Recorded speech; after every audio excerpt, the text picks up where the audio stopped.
Bonita's Kitchen, and thank you for joining us. What I'm going to be making for you today is rhubarb relish. What we'll do first, we'll start with telling you a few of the ingredients that we're going to be putting in our pot. This also was a request from one of our viewers that they wanted this time of the year is when you do most of your canning for the fall and winter. Rhubarb relish contains two main ingredients, which is rhubarb and onions, but it's still called just rhubarb relish. It's done different ways. Some would put it all together, soak it overnight, and then cook it in the morning. I'm going to do it a little different, and I've actually done a little bit of reading on this, and it tells you so many different ways. So I'm going to try to do it the shorter version, so you guys don't have to take so long to make it. Okay, so what we're going to have is 6 cups of rhubarb cut into small cubes. And it's going to be equal amount of onions. And the onions I cut up a little earlier because of course they make you cry, and I spent a good hour just cleaning up tears. So that's 6 cups of onions cut in small pieces. And we're going to just mix this together. I mean, it's just really just incorporating it so that it's equal amounts of both. And then what we're going to do now is add a half a cup of water, could be cold water. Onions and rhubarb got a little bit of water content anyway, so you don't need to add a whole lot. We're going to add 2 cups, I'm going to put it in this one, 2 cups of clear vinegar. It's pure, they call it pure white vinegar. So I'm going to do 2 cups of this. Okay, so we're just going to stir this a little bit more together just to incorporate it. As you can see, the cubes of rhubarb is not really big, and I do have it, I have the skin taken off, but not all of it. Okay, so I'm just going to put my lid part ways on. I'm going to put it over on the stove top on about medium heat, and like you said, for about 20 minutes, and then meet me back here and we'll check and do the rest. Okay, now that our 20 minutes is up for starting to boil time, I'm going to reach for my boiler, and then we're going to put it right here on this warmer, and we're going to start adding our spices.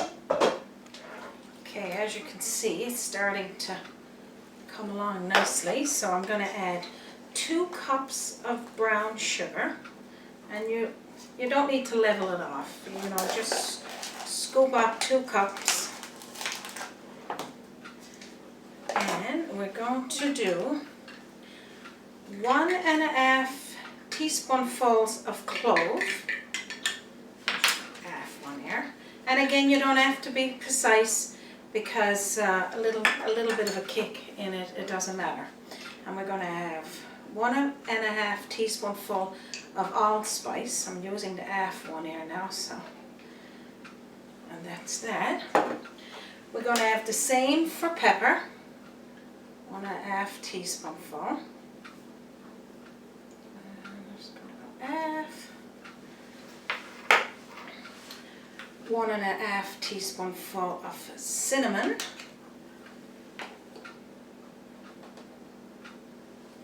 And you can add more or less. It all depends how spicy you want it. Again, I like it spicy.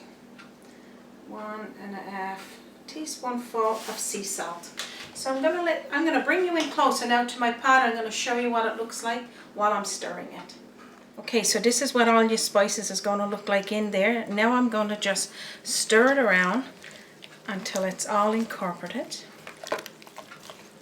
Okay, so that's pretty much all you got to do when it comes to your rhubarb relish. So what I'm going to do now is put it over on my stove top again.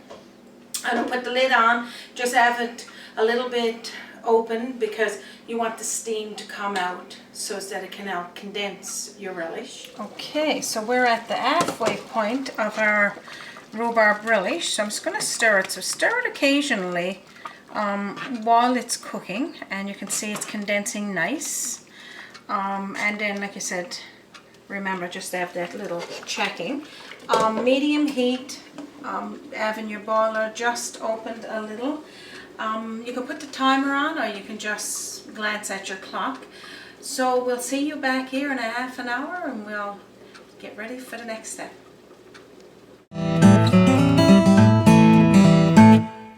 Okay, our rhubarb relish is now boiled, so I'm going to show you what it looks like at the end stage. Okay, and this is what it looks like at an hour and a half boiling, so now we'll take it back to my workstation and bottle it. Okay, so this comes the fun stage, of course, bottling. I'm going to take off my lid, I'll just put it over there out of the way. What we'll do is scoop up equal portions into our bottles. I may need more bottles, I'm not certain, because like you said, you're not always sure when it comes to 6 cups if it's going to be actually 6 bottles. But so equally pour it into your already cleaned mason jars, and you can follow the canning portion for that. So it looks something like this. I'm going to clean the rims after. So I'm going to continue filling those. And always remember as well, after you finish filling all of your jars, you clean around the sides really good, because that's important when it comes to bottling. The lid won't seal properly, and then which means then you'll have to keep your jars in the fridge all the time. But if it's sealed, then you can store them in a cool place until they're all gone. Okay, so that's that. Smells absolutely amazing in there, you guys. All these spices in this rhubarb relish is really nice.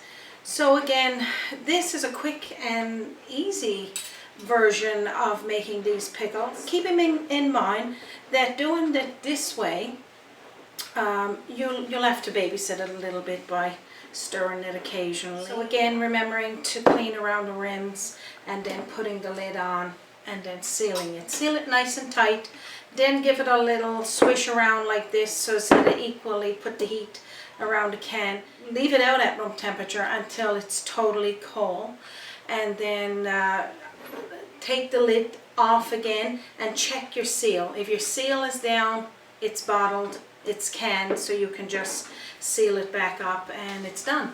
As you can see, I got 6 jars here, but this is a 2-cup jar, and these are 1, and this is a half a cup. Well, this ends our episode of rhubarb relish, and I hope that this episode was helpful for you guys. Again, don't forget to share and like our videos each time we post them, and also subscribe to Bonita's Kitchen, and you'll see the subscribe button on the right hand side on our YouTube video, and the recipe will be posted in under. So thank you again for joining me for Bonita's Kitchen, and you have a wonderful day.